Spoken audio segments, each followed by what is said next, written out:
So may sapa. Piling ko ano nila to dito. Inuman. So dito. Ano ba tayo? So ang ganda ng sapa dito guys. So ang lawak ko. May tubig rin dito sa baba. Tapos may nakita akong tawag dito. Ano ba tawag? Atabay sa waray kung tawagin. So kumbaga source of water dito. So may piece of cloth dito. So piling ko pang sala yan. Try natin buksan. Ano laman nito? Oh, yun. Tubig guys. Lagay ko kayo sa ano dito.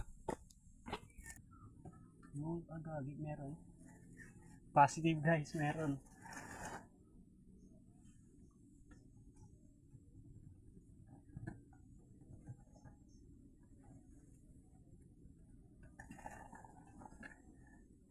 Ang laki. Nakikita nyo ba? Gusto ko uminom. Papakita ko sa inyo. So yan. Parang ano siya? Ano ba to? Kahoy? Bato.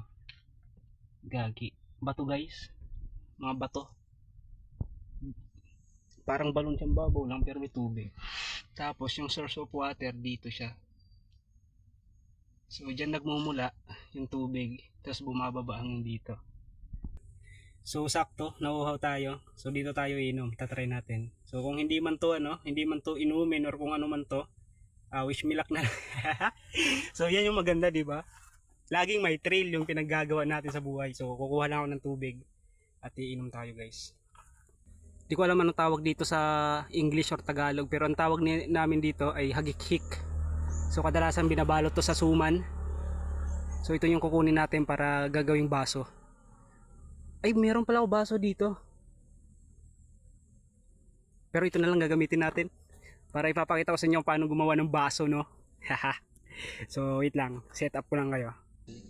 Medyo yung malinis.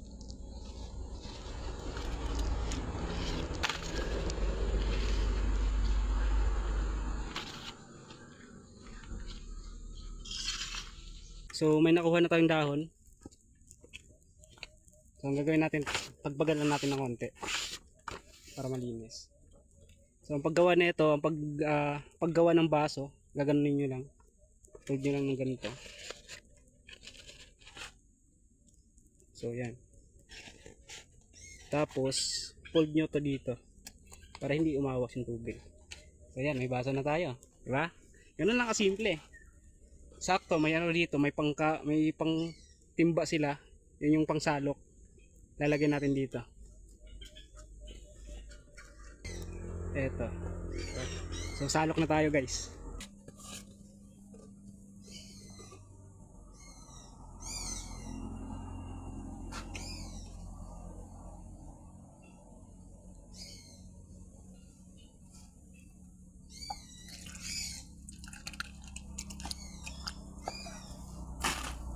So hinugasan lang natin konti tapos lalagyan na natin.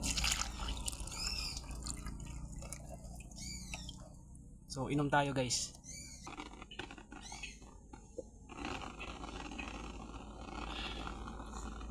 Sarap.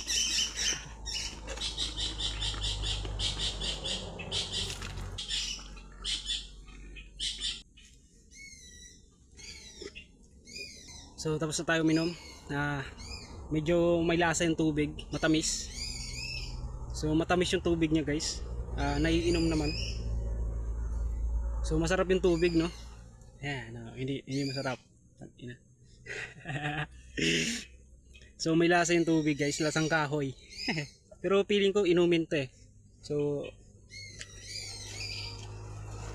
lalagyan lang natin yung pang-inom natin dyan, tapos tatakpan na natin to. So salamat sa tubig po. So since tapos na tayo uminom ng tubig, tatakpan na natin. So itong dahon na to, type lang natin ito dito.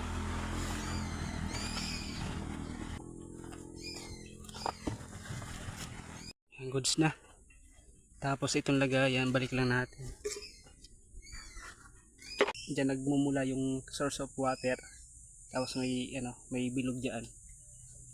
So daming ibon. Sarap pakinggan. Naririnig niyo ba?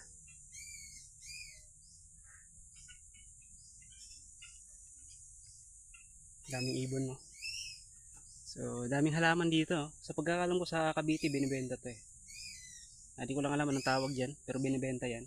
At may mga small flowers dito sa malapit sa So may nakita tayong mga bulaklak dito, ang gaganda. Mga puti. So nakapalibot siya sa igiban ng tubig. Bawat gilid may nakikita ka. Papakita ko sa inyo.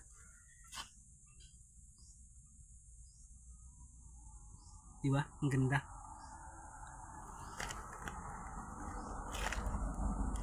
Bango. So hindi natin pipitasin yan. Bawal tayo mamitas dito dahil yung nga manonood lang tayo or makikita lang tayo. Ito po. Ang ganda niya guys. Nakikita nyo ba? Diba? Ganda. Ito pa. Yan. Diba, ang dami yan. Ito pa.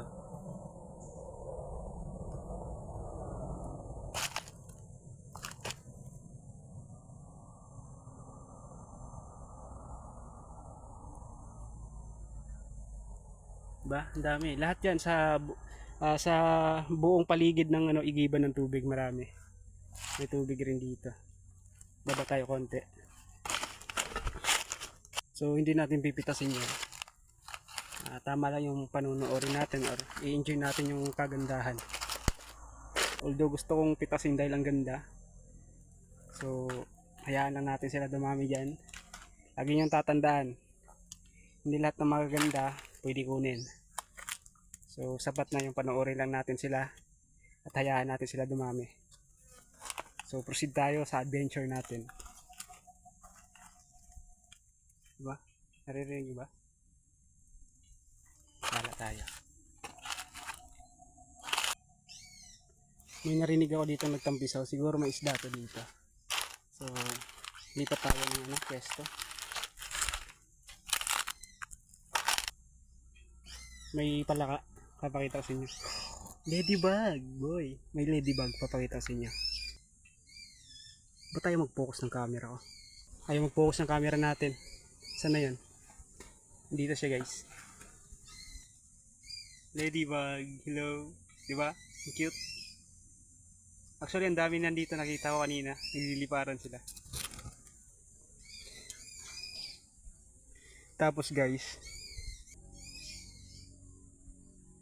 may nakita ko pugad yan guys ng ibon. Try natin kung may may laman.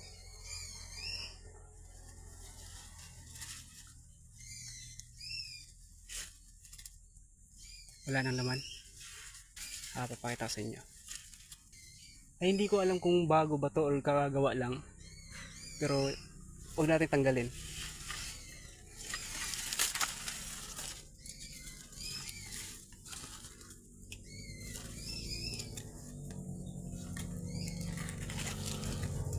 Diba? Pugad siya ng ibon. Di ko alam kung kakagawa lang nito, pero feeling ko matagal na to. Wala nang itlog. So, tingin nyo guys, anong ibon to? Ay yung pugad niya. Yan. Ang ganda ng pagkakalagay. Oh. Balik na natin. So hindi natin pwede kunin yan.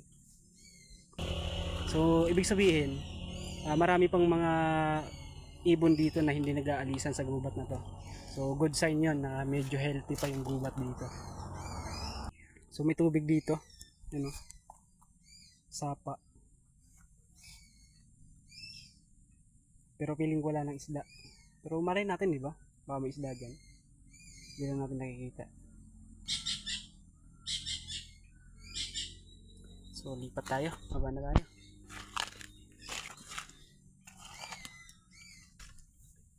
Parang gusto ko dito tumambay magkape. May dala pa naman akong kape. Sakto may tubig dyan. Dito tayo magpapakulo. So may nakita ko dito ano, malaking kahoy. Puno siya ng orchids. Alam mo yung orchids na ano na orchids ba tawag doon? Basta yung parang baging na naka-display parang ano, parang halaman din siya. Yung parang plastic na halaman. Pero tunay na halaman siya, guys. Nandito sa may malaking puno na yan. Yung parang mga baging na yan. Yan. Nandiyan siya nakasabit, ang ganda. Hindi ko lang masum kasi yung camera natin malabo. Pero ang ganda niya. Nakikita ko. Tapos ang dami pang bulaklak. So punta tayo dito sa bulaklak.